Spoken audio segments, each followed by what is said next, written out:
everybody, and welcome back to the Resident Evil review series as we look at not only one of the most iconic games in the series, but in all of gaming, Resident Evil 4. Yes, Resident Evil 4, a game whose reputation speaks for itself. Resident Evil 4 was just the boost of adrenaline the series needed. 5 games and a decade later, and Resident Evil was starting to feel a little stale and entering a state of mediocrity. If Resident Evil 4 debuted with the same old, it might have put a bullet right into the heart of this franchise.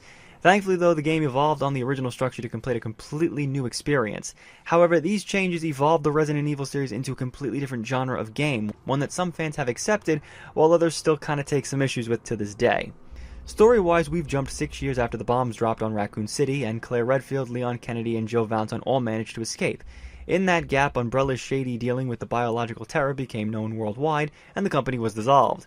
We pick up with Leon, who's no longer a cop, but now a secret bodyguard for the President of the United States. Leon finds himself in Eastern Europe trying to find the President's daughter, Ashley Graham, who was abducted by a strange cultist led by a man named Sadler. Of course, there's a lot more going on in the shadows. There's the cult's true intentions, the return of Ada Wong, and the mysterious presence of Albert Wesker lurking in the background. Story-wise, it's more of the same. Get in, find the President's daughter Ashley, and get the hell out while avoiding all the creepy crawlies. The plot is interesting if you want to see Leon accomplish his mission and rescue Ashley. Also, the plot finally removed the zombies of past games and replaced them with the Ganado, insane rabid villagers controlled by something called Las Plagas, an ancient parasite that make the TNG virus look tame by comparison. There is a side plot in which both Leon and Ashley are infected with the parasite, but nothing really amounts from this development, which makes it kind of seem like a missed opportunity. Also, there's a character named Krauser who's introduced late into the second half of the game, and the game seems to think that his involvement is a plot twist, and maybe it would be if that character had been in any of the past games, but he wasn't. In fact, the spin-off game Resident Evil Darkside Chronicles explains more about him, but that game came out years after this. Gameplay-wise, though, it's a totally different experience. The static camera angles are gone, and in its place is the third-person, over-the-shoulder camera. With this new camera comes a brand new shooting mechanic. You're no longer limited to shooting blindly up, down, or just straight ahead. Thanks to this new camera system, and the fact that each gun now comes with a laser sight, it's so easy to pinpoint the headshot. Though headshots are not always a guarantee to killing enemies anymore, since these aren't zombies you're fighting. Some enemies' weak spots are in different areas. Early enemies can be easily handled with headshots, but the later ones have weird creatures sprouting from their bodies, and hitting these parts become your new target, rather than the body it's attached to. A particular cool enemy are the regenerating ones near the game's end, in which you have to use an infrared sniper rifle scope to take out the parasites inside their bodies, otherwise they just keep regenerating. Another new feature is the escort system. Once you find Ashley about an hour or so into the game, you have to make sure she survives. She can't fight or equip any guns, so you have to tend to throw her into a garbage bin while you clean house before moving on. Now I can hear you all saying, you have to escort her for the whole game? Escort missions suck! Well, thankfully it's not that bad. Ashley moves right next to Leon, so she's never really getting stuck behind. Also, she stays with Leon for only a few chapters in the game, so it's not like she's stuck with you for the entirety. And if an enemy grabs Ashley, you do have the potential to shoot them to get her back, though if they leave the room for some reason, it's an instant game over. There is a small section where you get to play as Ashley, and since she has no weapons, this section feels a lot like the old Resident Evil games where you're kind of out of ammo and you're just trying to survive each section. This section definitely puts you on edge. The game has also removed the storage bins and has tweaked the inventory system. Storage bins had been thrown out as now key items that are used for puzzle solving or progression now exist in a menu free from any capacity restrictions. The inventory system trades in the 8 slots of past games with a grid-like case that you can place as many items as you can fit within the grid. It's kind of like a game of Tetris if Tetris was using sniper rifles, shotguns, and pistols instead of colored blocks. The items of splitting up the key items from your usable items is great, as it means you'll only be ever worrying about how much ammo and weapons you can hold. There's no more holding that one key and that one object you need to proceed along with 2 guns and ammo and running out of slots quick. With key items now existing in their own inventory that has no limit, the game's progression has also changed to that regard. Gone is the progression of past titles requiring you to find that one item that you needed to solve that one puzzle that will get you access to another item that will lead you to getting a key that you need to open that one door. Now, key items are either dropped from enemies you fight, usually not too far away from the locked door, or they're hidden in a chest again nearby. It's the only thing really stopping you from progressing. There's no more backtracking around to past areas to find that one thing you missed that you need to use to move forward, and there's also very little confusion into what you need to unlock whatever's in your path. You find a locked door with a missing thing from it, odds are the game's going to lead you right to it in the next few minutes. Tied in with this change is puzzle solving. Resident Evil 4 has puzzles, but they're more like pattern-based than in past games. You might have to line up a bunch of shapes in a stained glass window, or find symbols in an area that act as a code to unlocking a door. Like I said before, the crazy find one item to get another item mentality of past games has been removed, and therein so lies some of the puzzle solving as well. The other tweaks in the game design has led to the inclusion of a shop. Now this is where people tend to feel indifferent to Resident Evil 4, especially when comparing it to games of the past. In the past games, you were at the mercy of whatever items you happened to come across. Herbs, gun, ammo, you had to go out and find it, and if you didn't, the game would be that much harder. This type of design highlighted the survival horror gameplay. Now the shop here in Resident Evil 4 doesn't completely break this design, but it's kinda going against it in some ways. The shop allows you to buy new guns, larger cases for items, maps to find treasures in the areas in which you can use to get money to sell to buy those guns, first aid sprays, and gun attachments, in addition to upgrading the guns you own. You get money from all this by killing enemies, which now drop ammo and money, though more often it's money.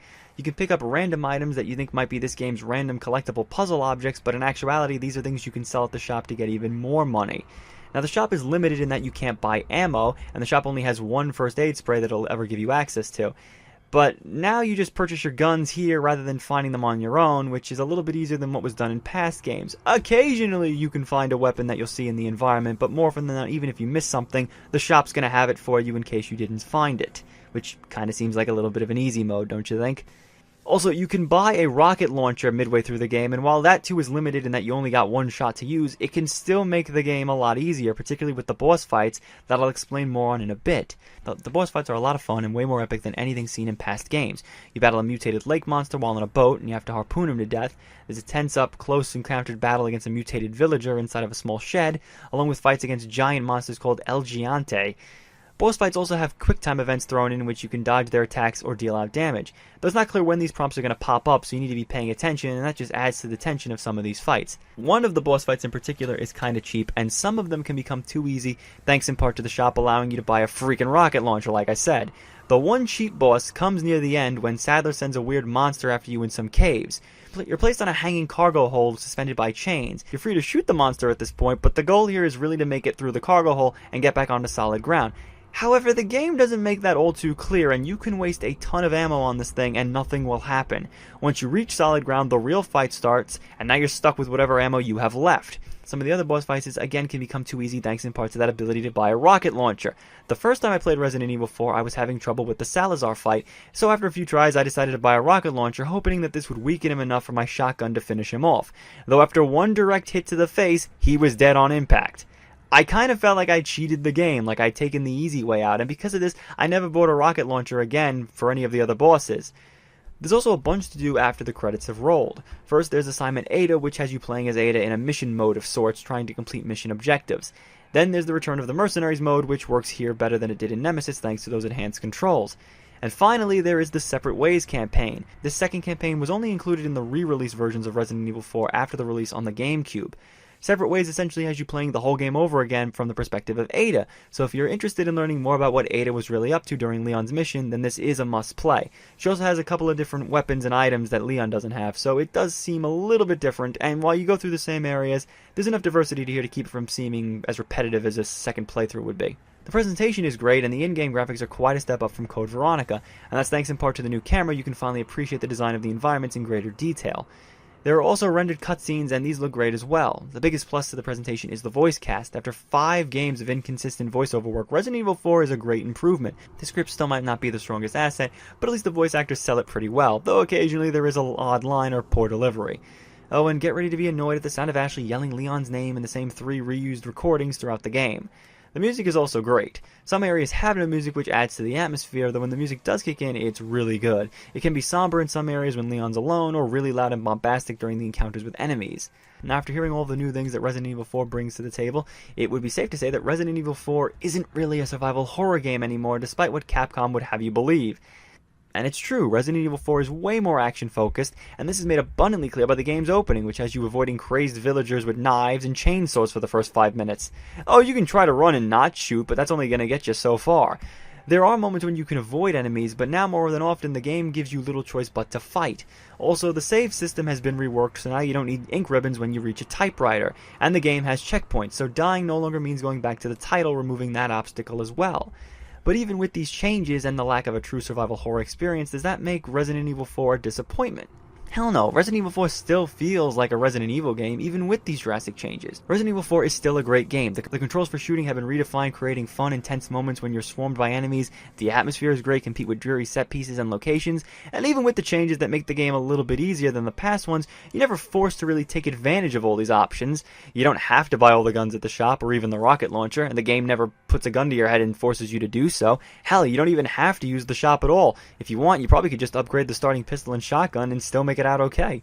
Resident Evil 4 is an evolution of the Resident Evil series. Did the game need to remove all the survival elements and make it more action heavy? Well, not really, but it was clear that after 5 games something had to change. Resident Evil 4 is not going to be for everyone, and it might make fans of the originals feel a tad indifferent to it. If you liked the backtracking, the item storage, the limited gunplay, save mechanics of older games, then this might not be your cup of tea. Resident Evil 4 might not be a great survival horror game, but it's still a great third-person action horror title. And like I said, even with the franchise changing things up before and removing some of those older mechanics, it still does feel like Resident Evil, just sort of an evolution of what's come before. It toes the line of not quite being a survival horror game, but it doesn't stray too far from that model.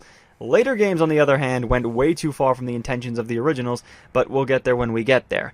Change is never an easy thing to accept, but it has to happen at certain times, and this was just Resident Evil's time to change. So come back next time when we get to look at the next game in the Resident Evil series, a spin-off title, Resident Evil: The Umbrella Chronicles. Thanks for watching.